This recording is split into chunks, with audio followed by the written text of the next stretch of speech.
Hi friends, welcome back to study classes. तो प्यारे दोस्तों, अगर आपने इस बार का यूजीसी नेट एग्जामिनेशन दिया है या फिर आप दिसंबर में एग्जामिनेशन देने वाले हैं यूजीसी नेट का, और अभी बहुत ज्यादा मार्केट में ये न्यूज चल रही है कि पेपर बहुत टफ आया था, पेपर बहुत टफ आने वाला है, तो इस टफ एग्जामिनेशन को कैसे क्रैक करें, कैसे आप इस पेपर के लिए अपने आप को प्रिपेयर कर सकते हैं, तो उसको लेकर कुछ बातें आपके साथ शेयर करने वाला हूं आज के छोटे से सेशन में। आइए फटाफट से इस सेशन को स्टार्ट करते हैं। चलिए, तो सबसे पहले बात करते हैं कि वाज यूजीसी नेट री एग्जाम रियली टफ। तो इसका आंसर मैं आपको देने वाला हूं। अभी मेरे को ना काफी सारे लोग ये पूछते हैं कि सर पेपर बहुत टफ आएगा क्या, पेपर बहुत टफ आता है क्या। तो जनाब, आप एक कॉम्पिटिटिव एग्जामिनेशन की तैयारी कर रहे हैं, आपको स्कूल के पेपर की, कोई कॉलेज के पेपर की तैयारी तो कर नहीं रहे। This is a competitive examination. और कॉम्पिटिटिव एग्जामिनेशन किसके लिए बनाया जाता है? लोगों को रिजेक्ट करने के लिए, ना कि पास करने के लिए। तो पेपर तो मुश्किल आएगा ही आएगा, टफ आएगा ही आएगा। और अगर आप कंपेयर करते हैं, अभी क्या हुआ, क्योंकि अभी जो रीजनल एग्जाम हुआ था जून वाला, ऑफलाइन मोड में हुआ था, वो थोड़ा सा इजी आ गया था। और उस चक्कर में इस बार के पेपर को टफ का टैग मिल गया। वैसे अगर आप पिछले पेपर्स देखेंगे तो हाँ, उसमें ऐसे थोड़े टेढ़े मेढ़े सवाल रहते ही रहते हैं, वो आपके पेपर लेंथी होते ही होते हैं। बट अभी इस बार का, क्योंकि जो जून में ओरिजिनल पेपर हुआ था जो कैंसिल हो गया, उसका लेवल थोड़ा सा उन्होंने सॉफ्ट रख दिया था, इजी रख दिया था। और इसीलिए ये वाले पेपर को हमारा टफ का टैग यहाँ पे दे दिया गया। तो हमारे जितने भी कॉम्पिटिटिव एग्जामिनेशन होंगे उसमें ऐसे टेढ़े मेढ़े सवाल आएंगे ही आएंगे। वो आपको पास करने के लिए नहीं बनाए गए, वो आपको रिजेक्ट करने के लिए बनाए गए। तो इसीलिए आपको मेंटली प्रिपेयर्ड रहना है कि भाई जनाब, पेपर तो टफ आएगा ही आएगा। अगर आप कट ऑफ उठाकर देखते हैं, अगर आप देखते हैं कि इस पेपर को क्वालिफाई करने के लिए कितने मार्क्स चाहिए होते हैं, तो ऐसा थोड़ी होता है कि 150 में से 150 नंबर चाहिए होते हैं आपको पेपर क्वालिफाई करने के लिए। तो टफ पेपर है, तो हम समझते हैं कि अगर आपके 150 में से 100 क्वेश्चन भी सही हो गए तब भी आपका जेआरएफ निकल जाता है आसानी से, कोई दिक्कत की बात नहीं है। आप 1/3 पेपर गलत कर देते हो, कोई नेगेटिव मार्किंग भी नहीं है। तो इतना मार्जिन अगर आपको ये पेपर दे रहा है, तो आप इसको टफ का जो टैग है वो पूरा का पूरा मत दीजिए जी। क्योंकि ऐसा तो नहीं है कि 150 क्वेश्चन में से 50 क्वेश्चन टफ थे, ऐसा तो नहीं था।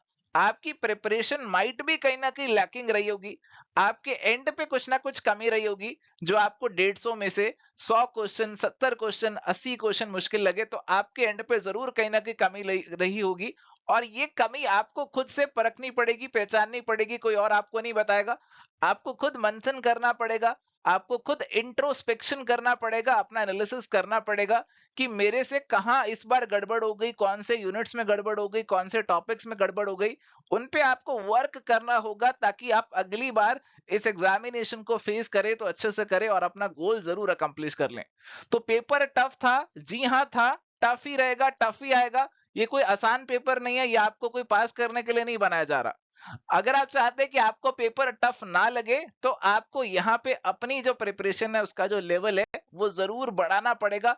तभी कहीं ना कहीं आप दिसंबर वाले एग्जामिनेशन के लिए तैयार हो पाएंगे, सिलेक्शन के लिए तैयार हो पाएंगे। और उससे जुड़ी हुई कुछ बातें अभी मैं आपके साथ यहाँ पे शेयर करने वाला हूँ।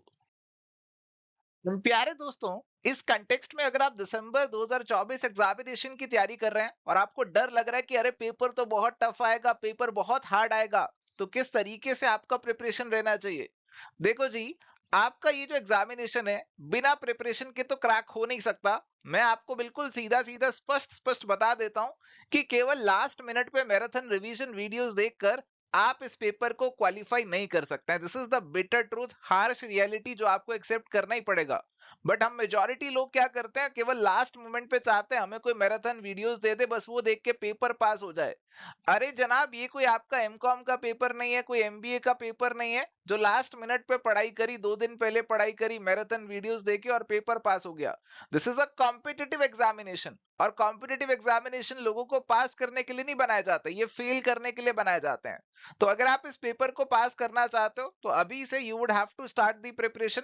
प्रिपरेशन स्टार्ट होगा आपके सिलेबस से। आपका जो सिलेबस है उसे उठाना बहुत जरूरी है। मेजॉरिटी एस्पिरेंट्स को सिलेबस ही नहीं मालूम होगा, ढंग से पता ही नहीं होगा कि क्या सिलेबस है उनके एग्जामिनेशन का। उन्होंने कोई कोचिंग ज्वाइन किया हुआ है तो बस एज इट इज जो क्लासेस है उनको देखते रहते हैं, या यूट्यूब पे वीडियोस देखते रहते हैं, या कोई किताब खरीद लेते हैं मार्केट से, बस उसे पढ़ते रहते हैं। हमारा जो सिलेबस है उसकी तो कोई जानकारी रखता नहीं है। तो सबसे पहली चीज, आप अपने सिलेबस का प्रिंट आउट निकाल के अपने पास रखिए। क्योंकि आपका जो सिलेबस है उसके अंदर आपको टिक लगाने एक एक टॉपिक पे कि वो टॉपिक आपका कवर हुआ है या फिर नहीं हुआ। हर एक टॉपिक की आपको कंसेप्चुअल अंडरस्टैंडिंग होनी बहुत जरूरी है। अगर आप सोच रहे हैं कि आप केवल ऊपर ऊपर से सभी टॉपिक्स को पढ़ के चले जाएं तो ये पेपर पास होने वाला नहीं है। आपको हर एक टॉपिक का थोड़ा सा डीप कंसेप्चुअल नॉलेज होना बहुत जरूरी है, एनालिटिकल नॉलेज होना बहुत जरूरी है। हर एक टॉपिक के बारे में आपको उसका मीनिंग वगैरह तो ठीक है पता होना चाहिए, बट उसके अंदर फर्दर जो भी चीजें आती है उनके बारे में भी नॉलेज होनी चाहिए। किसी चीज के कोई मेरिट्स हैं, डीमेरिट्स हैं, अगर कोई न्यूमेरिकल है तो क्या फॉर्मूला रहता है, किस तरीके से उस फॉर्मूला को अप्लाई किया जाता है, तो ये चीजें आपको मालूम होनी चाहिए। ऐसा नहीं होना चाहिए कि आपके सिलेबस में रेशियो एनालिसिस लिखा है तो आपको बस इतना ही पता है कि हाँ रेशियोज होती है, अलग अलग तरीके की होती है, और अगर आपको न्यूमेरिकल सवाल आ जाए तो आप सॉल्व ना कर पाए।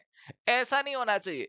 You should have thorough, you should have conceptual understanding of each and every topic in the syllabus। अब देखो कुछ टॉपिक्स हो सकता है जो आपको मुश्किल लग रहे हो, टफ लग रहे हो, सभी को लगते हैं। आप उन टॉपिक्स में थोड़ा सा लीनियंट हो सकते हैं, बट पूरे सिलेबस में लीनियंसी नहीं चलेगी। आपको कोशिश करनी है कि आप अपना जो पूरा सिलेबस है उसे कवर अप करके जाएं, तभी आप इस एग्जामिनेशन को थ्रू कर पाओगे। होता क्या है कि आधा सिलेबस हम खुद छोड़ देते हैं, और जो पढ़ के जाते हैं उसमें से भी आधा ही हमें एग्जामिनेशन हॉल में आता होता है, और फिर पेपर पास नहीं होता। पूरा सिलेबस कवर अप करने के लिए अभी से आपको स्टार्ट करना पड़ेगा। एक सिस्टमेटिक स्टडी प्लान अपना तैयार कर लो, जिसमें वीकली टारगेट्स अपने लिए रखो कि इस वीक मेरे को ये वाले यूनिट्स कवर अप करने हैं। इस तरीके से अपना एक स्टडी प्लान आप तैयार कर लो। बिना स्टडी प्लान के अगर आप जहां से जो मिलेगा वो पढ़ते रहोगे तो लास्ट मिनट पे कुछ नहीं होगा, आपको नहीं पता होगा कि आपने क्या पढ़ा, कहां से पढ़ा, क्या आता है नहीं आता। तो सिस्टमेटिक तरीके से पढ़ाई करना बहुत जरूरी है। देखो यहाँ पे मैं आपको एक एडवाइस दूंगा कि आपकी जो कंसेप्चुअल क्लैरिटी आप कर रहे हैं, आपकी जो पढ़ाई आप कर रहे हैं, आपका जो सिलेबस आप कवर अप कर रहे हैं, उसके लिए केवल एक सोर्स पकड़ लो। कोई सा भी सोर्स पकड़ लो। आप एवर स्टडी क्लासेस को फॉलो करते हैं तो उसे पकड़ लो, किसी और को फॉलो करते हो तो उसे पकड़ लो। बस एक सोर्स ही आपको पकड़ना है आपके कंसेप्चुअल अंडरस्टैंडिंग, कंसेप्चुअल क्लैरिटी के लिए। उसके बाद प्रैक्टिस के लिए जितने मर्जी सोर्सेस को रेफर करो। होता उल्टा है, होता उल्टा है यहाँ पर कि प्रैक्टिस के लिए तो हम कोई एक आधा सोर्स ही रेफर करते हैं जो हमें लगता है कि हमारे पास यहाँ पे क्वेश्चंस हो जाएंगे, यहाँ पे हमें ठीक लग रहा है, यहाँ से प्रैक्टिस हो जाएगी। और पढ़ाई करने के लिए, कंसेप्चुअल क्लैरिटी के लिए हम मल्टीपल सोर्सेस को रेफर करते हैं। जो जो भी पढ़ा रहा है वो पढ़ने लग जाते हैं, वो सुनने लग जाते हैं। ये वाला जो आपका अप्रोच है ना, बिल्कुल गलत है। क्योंकि आपकी प्रैक्टिस के लिए आपको बहुत सारे सोर्सेस को रेफर करना चाहिए, आपको मल्टीपल एमसीक्यूज लगाने चाहिए इस एग्जामिनेशन को क्रैक करने के लिए, पीवाई क्यूज लगाने चाहिए, टेस्ट सीरीज लगाना चाहिए। बट कंसेप्चुअल क्लैरिटी तो एक जगह से ही लेनी चाहिए। आपका जो सिलेबस है वो तो सबके लिए सेम है, चाहे मैं पढ़ाऊं चाहे कोई और पढ़ाए। आप उस सोर्स को पकड़िए जिसपे आपको भरोसा है। अगर आपको उस सोर्स पे भरोसा नहीं है फिर उसे पकड़ने का कोई फायदा नहीं है। आप एक सोर्स को पकड़िए अपनी कंसेप्चुअल क्लैरिटी के लिए, अपने सिलेबस कंप्लीशन के लिए। फिर प्रैक्टिस दुनिया जहान की कीजिए, जहां मर्जी से कीजिए, कोई दिक्कत वाली बात नहीं है। बट कंसेप्चुअल क्लैरिटी पहले होना बहुत जरूरी है।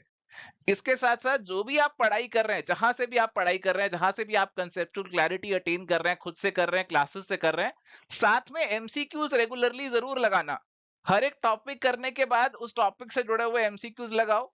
हर एक टॉपिक के बाद देखो कि इस टॉपिक में से, इस यूनिट में से कौन कौन से प्रीवियस ईयर के सवाल ऑलरेडी पेपर में पूछे जा चुके हैं। इससे आपको क्लैरिटी मिलेगा इस पेपर का लेवल कैसे है। अदरवाइज क्या होता है कि हम अंधाधुंध पढ़ाई करते रहते हैं, जो पढ़ाता रहता है वो सुनते रहते हैं, लास्ट मोमेंट पे जाकर हमें पता लगता है कि इस पेपर का तो लेवल हाई है, और फिर हम कुछ नहीं कर सकते, फिर बस खामखा टेंशन क्रिएट होता है माइंड में। तो इसीलिए साथ साथ एमसीक्यू और पीवाईक्यू की प्रैक्टिस आपको करके चलनी है, ताकि लास्ट मोमेंट पे आप बिल्कुल भी घबराए नहीं।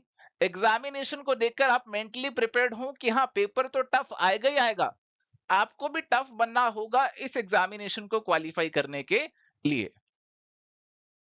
और प्यारे दोस्तों, अगर आप एवरेस्टडी क्लासेस को फॉलो करना चाहते हैं एज अ सोर्स अपनी पूरी प्रिपरेशन के लिए, तो हमारे पास आपके लिए पूरा सोल्यूशन है। आपको कॉमर्स मैनेजमेंट पेपर 1 के लिए कंप्लीट कॉम्प्रिहेंसिव कोर्सेज यहाँ पे मिल जाते हैं, जिसमें आपका पूरा कवरेज होगा, कंसेप्चुअल क्लैरिटी आपको मिलेगी, टॉपिक वाइज पीवाई क्या हो, एमसीक्यू प्रैक्टिस भी साथ में होगी, आपके रिवीजन के लिए माइंड मैप्स आपको मिलेंगे, कलर्ड नोट्स आपको मिलेंगे।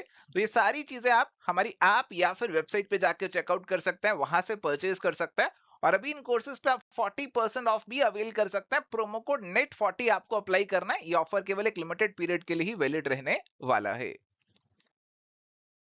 सो थैंक यू प्यारे दोस्तों, ये थी जी आज की हमारी छोटी सी चर्चा। लास्ट में आपसे केवल इतना ही कहूंगा कि यूजीसी नेट का जो एग्जामिनेशन है वो तो टफ आएगा ही। आपको अपने आप को टफ बनाना है इस एग्जामिनेशन को क्वालिफाई करने के लिए। अगर आप खुद थोड़ा सा लीनियंटली लेंगे इस पेपर को, आप खुद अपना एफर्ट उतना नहीं लगाएंगे, आप खुद शॉर्टकट देखेंगे, तो फिर आपका जो पेपर है वो आपको हार्ड लगने ही वाला है, टफ लगने ही वाला है। तो इसीलिए खुद अपने आप को टफ बना लो ताकि पेपर अगली बार आपका जरूर निकल जाए। आज के लिए इतना ही, मिलेंगे नेक्स्ट सेशन में। Till then goodbye, take care, all the best.